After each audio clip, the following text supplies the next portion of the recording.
Hello everyone, my name is Sutton the Wolf and welcome back to Memory's Dogma, where this game is flooring me with the presentation and the emotions that it makes me feel. Last episode was an amazing scene, in my opinion, between Reina and Hiroki. Hiroki started opening up a bit to Reina. Hiroki started, coming to terms with Sorano's death and progressing, like, for what I would consider to be probably the first time, if not the first time so far, the first time in a while. He's showing progress in getting better in his depression and, coming to terms with the fact that Sorano's never going to be there again, like, physically. And he had to ask himself the question, if he had the option to keep Sorano's memories with him forever and talk with her like that, would he do it? Would that be something he wants to do? And that's just an incredibly difficult question that I don't know what I would think my answer would be right now.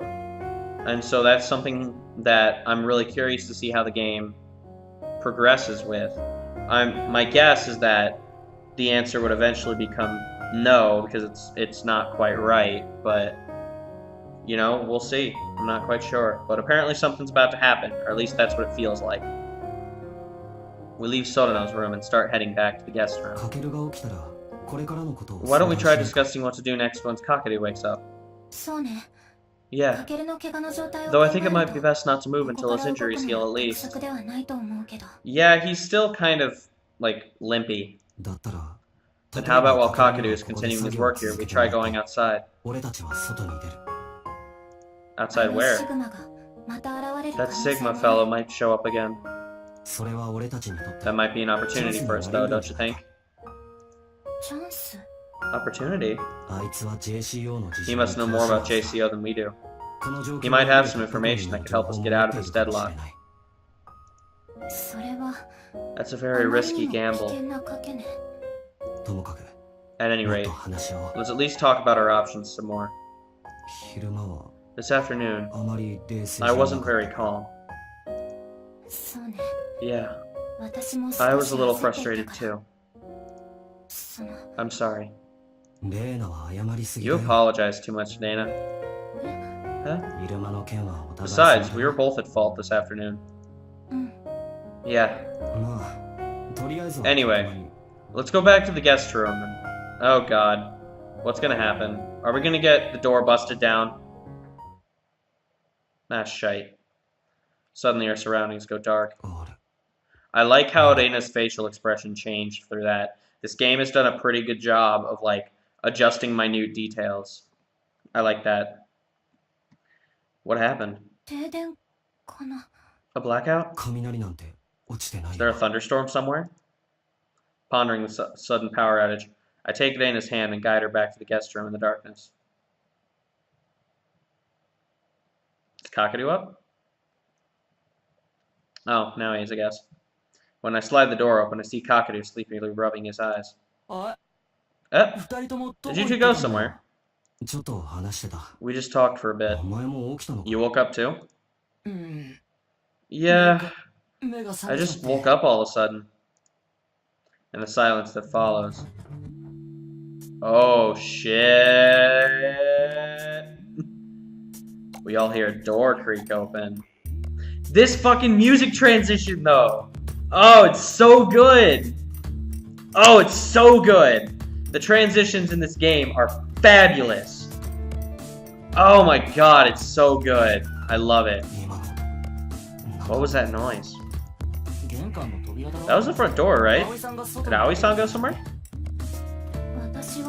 It sounded to me like it came from the living room, though. Please tell me we're not getting infiltrated. Let's turn on the lights. I flick the light switch, but there's no change, and the room's still dark. They're not turning on. The breaker trip? I've got a bad feeling about this. Shush. Reina puts a finger to her lips and motions us to be silent. She silently bends down and peers out. We falls silent as asked, and after a few seconds, Reina stands back up. Kakadu, you gotta get up. Hiroki, come help. Reina rushes over to Kakadu and tries to lift him up. What's wrong, Reina-chan? I've got a really bad feeling about this. Let's find Aoi and get out of here. A sudden power outage. That strange noise earlier. A bad feeling. Got it. Kakadu, grab on. Jeez, don't make such a big deal out of it. I can walk just fine. We override Kakadu's complaints and forcibly put him under our shoulders. Stepping outside, we peek into the hallway.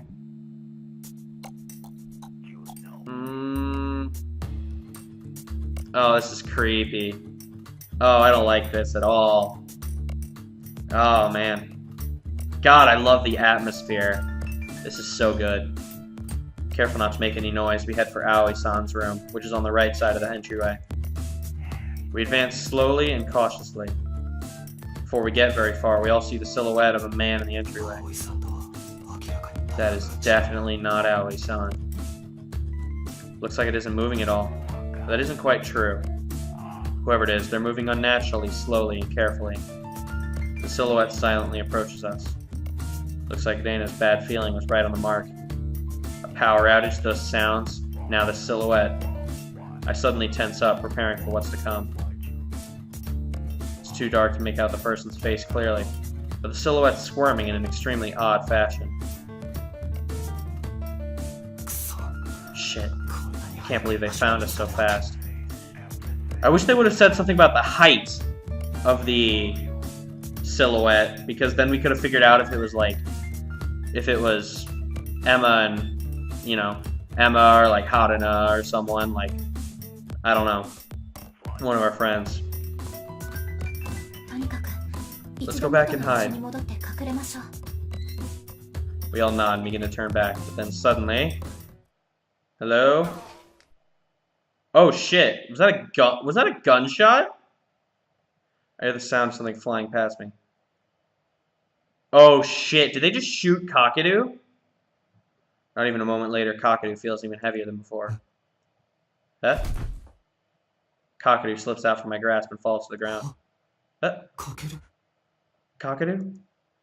I try to pick him up, but he's completely limp. I try to grab him by the stomach instead, and I feel something sticky flowing onto my hand.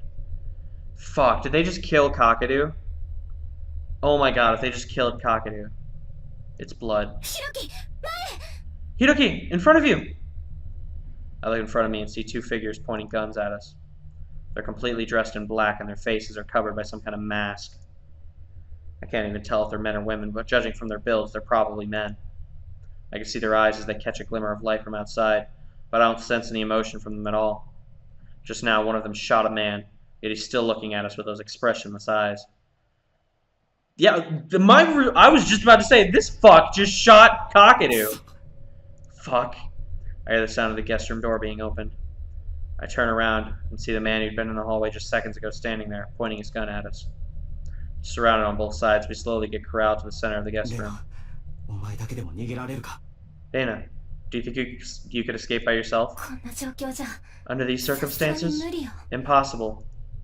Kakadu's collapsed at my feet. I can't allow Kakadu to be harmed any further. I try and put myself between these men and Kakadu, and I feel three guns suddenly point my way. Hiroki, don't! Oh no, are we gonna have to choose? I can think of only one way out of this. If I use that power, or maybe if I stare at the palm of my hand. I don't know if I'll be able to use it properly or not, but if I manage to do it right, even if I take some damage in the process, I should be able to take these guys down. What do I do? The intruders, their aim unwavering, are waiting for me to make a move. Can I do it? Take out the two in front of me and the one behind me at the same time? No, it's impossible. Even if I properly manage to call up that power, any sudden moves would put Kakadu and Reina in danger. Even if I can take out those two in front of me, there's no guarantee I can get the one behind me before he manages to shoot either of them. And most importantly, I don't even understand this power of mine in the first place. I slowly raise my hands and put them behind my head.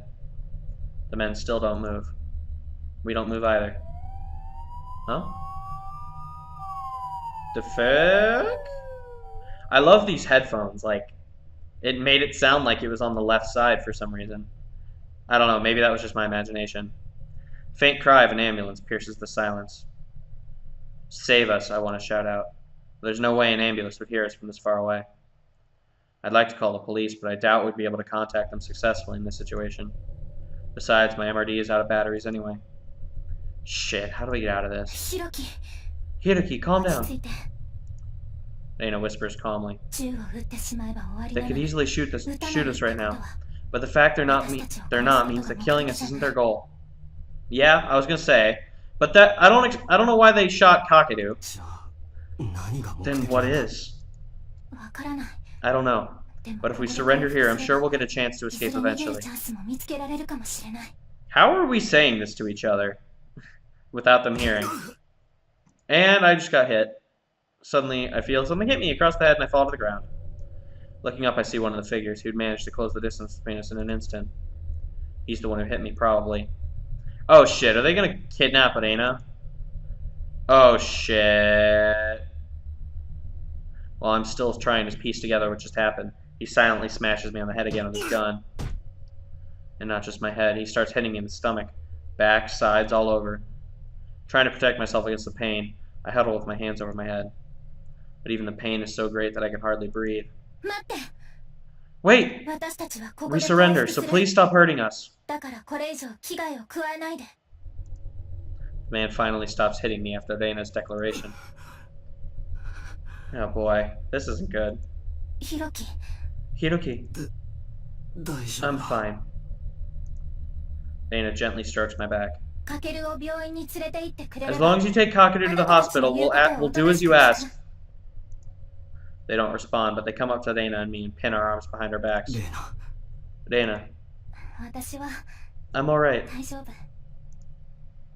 Even though she must be scared too. Reina tries to reassure me with a nod.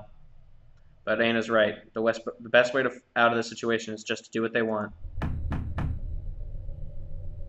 Suddenly, we hear the sound of someone pounding loudly on the front door. I see all the men suddenly tense up.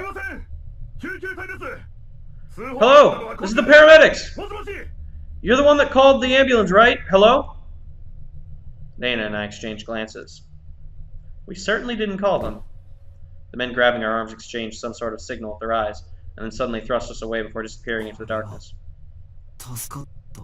Are we saved?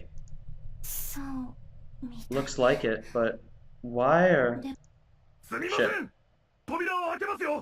Hello, we're opening the door! Alright, well we're gonna find out what happens next episode. Jesus, that was intense. What the fuck was that? They just fucking came in and shot Kakeru, and then beat me to shit. What the fuck? It's not cool. I thought they were gonna try and like kidnap Reina or something, but no, they just wanted both of us, and now they're buggering off. So, okay, I'll take it. But anyways, that's gonna do it for me today, guys. Thank you so much for watching. Leave your thoughts and opinions down in the comment section down below. I will always read them, and I'll always take them into account. And as always, I'll see you guys next time for another episode of Memories Dogma Code 1.